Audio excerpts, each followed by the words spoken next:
Hey guys, welcome back to the channel. Fabrizio Romano here as always to keep you posted on the transfer market. Guys, as usual, many things to say, and so together to discuss about Šeško, Bruno Fernandes, also Fermin Lopez and more, let's jump into it.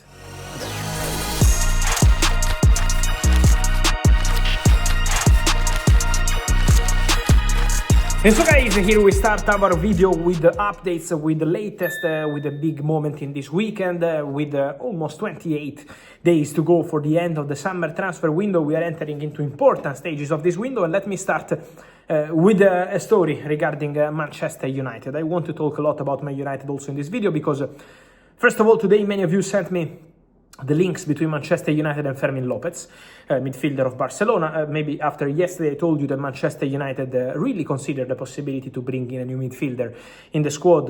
Today many reports on different names. Guys, what I can tell you, just to go with some order. First point, Manchester United considered the possibility to bring in a new midfielder this summer. So, just to explain to you the situation. Priority, striker. Manchester United want to go for an important striker, and in a minute we will talk about the Benjamin Sesko situation. Goalkeeper, it's a possibility. It's not something guaranteed, but it's a possibility. With older options, experience options, just to say, for one of the best goalkeepers in the world, like Eddie Martinez, but very difficult because Aston Villa already turned down two approaches.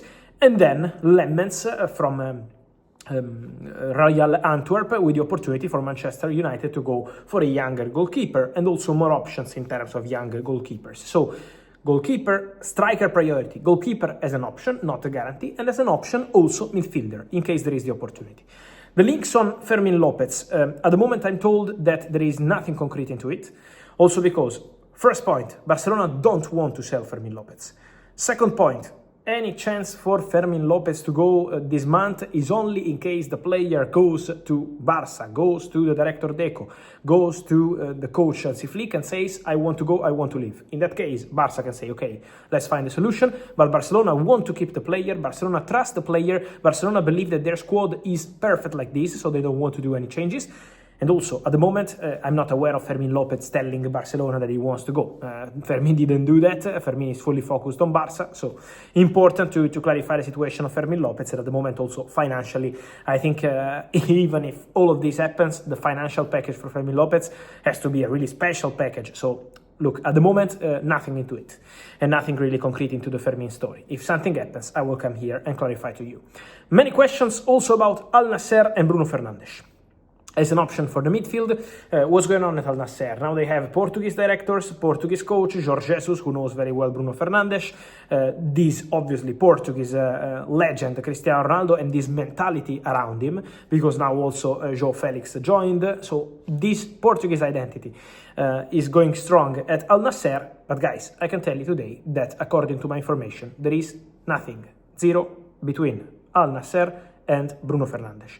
No offer to Manchester United, no offer to Bruno Fernandes, no negotiations ongoing, no talks. If they have a dream, Bruno Fernandes, I can imagine, because Bruno is one of the best players in the world, and it's normal to dream about these players. But at the moment, to talk about news, to talk about concrete things, Bruno already said no to Al Hilal at the beginning of the window. Bruno Fernandes is fully involved in the project of Manchester United. At the moment, there is nothing from Al-Nassr, from what I can tell you. So I'm not aware of meetings. Someone said there was a meeting between Al-Nassr directors and Bruno Fernandes, agent. No, guys, I'm not aware about that.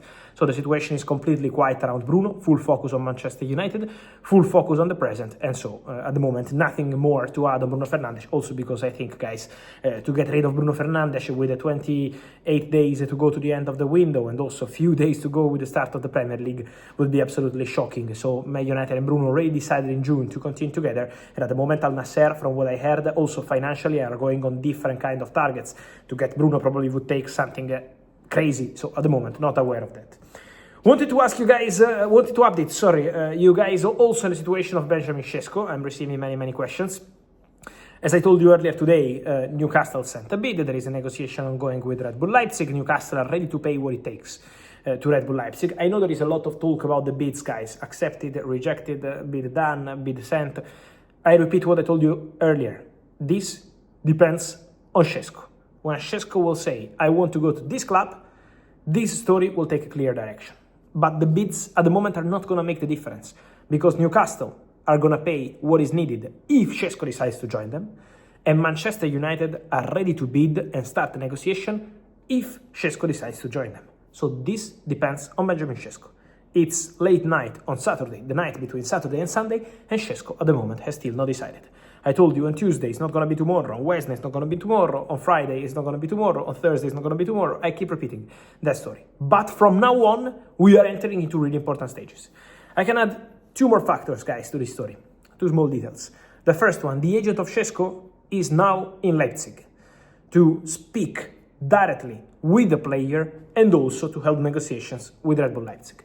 But he's now with the player, and so we are entering now into the decision time for Benjamin Šeško.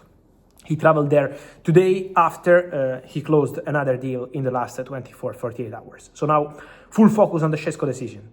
And then the other factor, Manchester United made clear to Red Bull Leipzig again on Saturday night that they will send a bid for Benjamin Šeško if the player will open doors to joining them. So Newcastle already put the money on the table, but since last week they told Leipzig, we are ready, we will pay. They told the agent, we are ready, we will pay. Now, Manchester United, after contact made a few days ago, told again tonight to Red Bull Leipzig, we are prepared to come and bid for Šeško. It's like saying, we are also here. It's not just Newcastle putting the money on the table. Newcastle are paying whatever it takes. And so obviously financially is a different position. But Man United are prepared to open talks. Man United are prepared to enter in the scene. Man United are prepared to bid. But if Benjamin Šeško decides to join them. Obviously, Manchester United feel that Benjamin Šeško is still deciding, has not decided to go to Newcastle. 24 hours ago, some reports from Slovenia were mentioning, okay, Šeško has decided he goes to Newcastle. Šeško has not decided yet. It's still 50-50. Newcastle, Man United, but United made new contact with Leipzig, and so this story is absolutely open between the two clubs. Then, guys, I wanted to say something quick also about Arsenal, because the market for Arsenal is not over yet. We will see what's going to happen with the Eberechi story in the next days and weeks after the release clause expired. But in terms of centre-backs, Mosquera joined, and we know that. It's a very good signing, very good talent. Saliba and Gabriel obviously staying at the club. Jakub Kiwior, what happens with Jakub Kiwior? Keep an eye on Kiwior because in July I can reveal to you that a bid from Portugal was turned down by Arsenal. So Arsenal rejected the bid. Arteta would love to keep the player. Arteta loves Kiwior. His mentality, his approach, he's always ready when needed. But at the same time, let's see what happens this month with the player. Because if the player will ask to go, this situation could change. Arsenal would love to keep him. Arteta would love to keep him. Let's see what happens if the player decides to change. In that case, Arsenal could bring in a new defender, probably left-footed, to help as a centre-back, as a left-back when needed. Also, the Zinchenko situation is one to watch. So we will be following this one, for sure. And so, guys, let me know your thoughts on all these stories, on Bruno Fernandes, Benjamin Šeško, Fermin Lopez, and more. I wait for your opinion, guys. In comments, like this video, turn on the notification bell, subscribe to the channel. See you soon. Many videos are coming every day. Get ready.